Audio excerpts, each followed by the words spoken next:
Bonjour, j'espère que vous allez bien. Alors aujourd'hui on va parler des intervalles, on va rentrer dans le vif du sujet. Alors cette vidéo a fait suite à une précédente qui était une introduction sur les intervalles. Donc je vous mets le lien, je vous y renvoie aussi pour vérifier que vous connaissez bien toutes les bases. Voilà, n'hésitez pas à bien revoir cette première vidéo parce qu'il y a des petites choses qui sont vraiment basiques et fondamentales mais qui sont importantes à bien savoir pour la suite. Alors, les intervalles, qu'est-ce que c'est? Un intervalle en musique, c'est tout simplement la mesure d'une distance entre deux notes. Alors, ces deux notes, elles peuvent être simultanées, elles peuvent être successives, ça peut être en montant, en descendant, il y a plein de possibilités. Donc, on va voir ça sur un exemple sur une partition.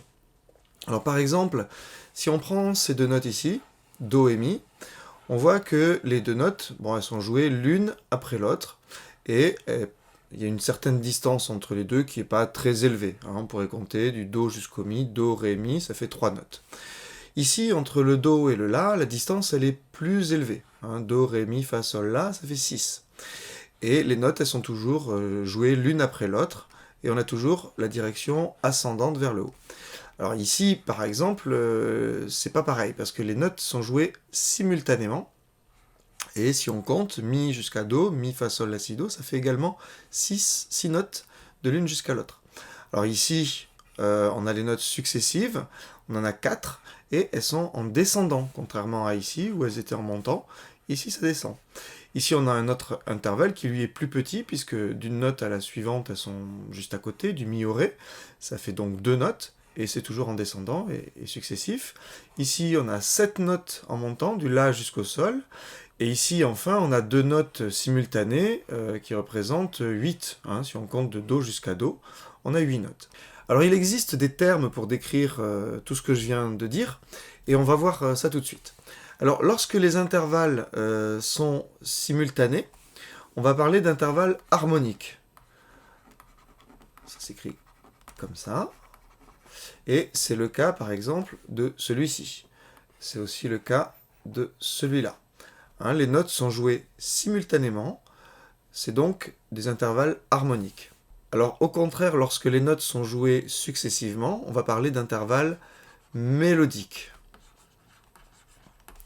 Et donc, sans surprise, tous les autres intervalles de mon exemple sont des intervalles mélodiques. Voilà, celui-ci également.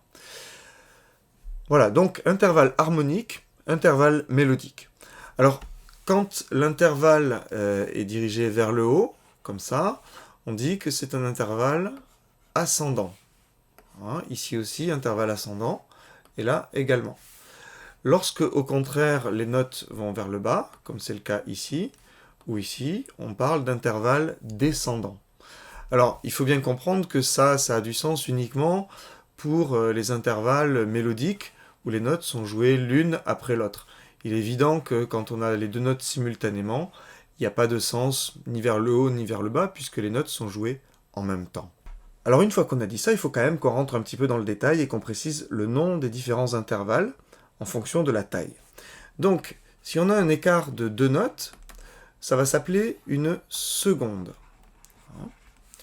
Un écart de 3 notes, ça sera une tierce. Un écart de 4 notes, ça sera une quarte. Attention à l'orthographe, rien à voir avec la carte jouée, qui s'écrit C-A-R-T-E.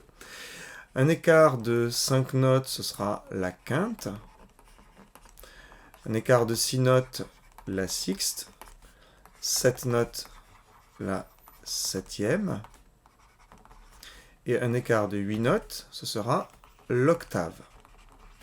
Alors en pratique, comment déterminer les intervalles sur la partition? Alors reprenons notre exemple. Les premières notes, ici on a un Do et un Mi.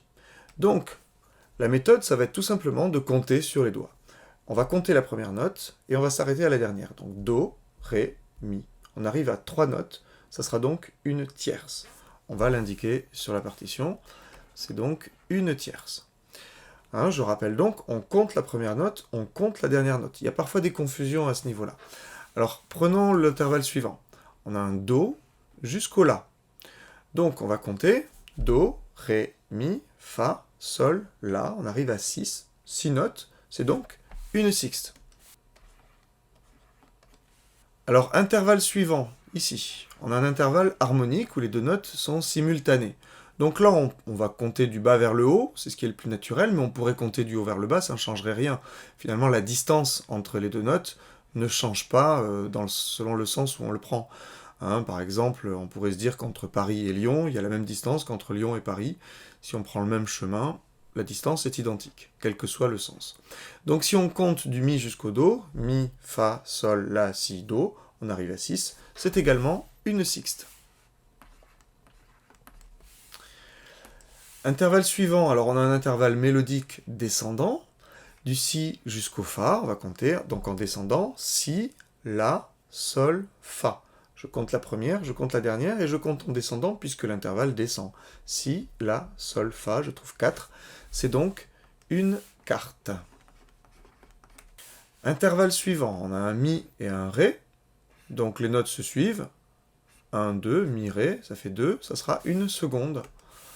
Hein, c'est un intervalle qui est très facile à déterminer. Ensuite, un intervalle assez grand. On a le la et le sol. Donc là, on va compter. La, si, do, ré, mi, fa, sol. Je compte bien la première, je compte la dernière. La, si, do, ré, mi, fa, sol. C'est une septième. Donc, on va le noter. Septième. Et enfin, le dernier intervalle. Donc, on a un do et un do. On va compter, on va trouver 8. C'est donc l'octave.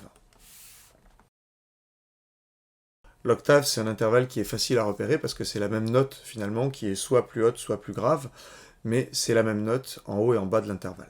Alors, en fin de compte, pour déterminer le nom d'un intervalle sur une partition, c'est très simple, il suffit de compter sur ses doigts. C'est la méthode la plus simple. Alors, pour pas se tromper, je rappelle qu'il faut bien compter la première note et compter la dernière note aussi de l'intervalle. Donc, toutes les notes comptent. Hein. Par exemple, do, fa, do, ré, mi, fa. On compte le do, on compte le fa. Voilà, alors si jamais il y a des altérations sur une ou sur les deux notes de l'intervalle, il faut savoir que ça ne change rien. Hein. Ce qui compte, c'est vraiment le nom des notes en faisant complètement abstraction, en oubliant les altérations. Et on verra dans le prochain épisode, la prochaine vidéo, on verra comment on peut faire la différence, parce que malgré tout, si on met un dièse sur une des notes, ben, l'intervalle il sera soit un petit peu plus grand, soit un petit peu plus petit. Et on peut avoir des tierces un peu plus grandes, des tierces un peu plus petites, par exemple, et on verra ça en détail dans la prochaine vidéo. Voilà, alors si vous avez des questions sur tout ça, n'hésitez pas à les poser dans les commentaires, je me ferai un plaisir de vous y répondre, et je vous retrouve très vite dans la vidéo suivante pour la suite des intervalles. A tout de suite.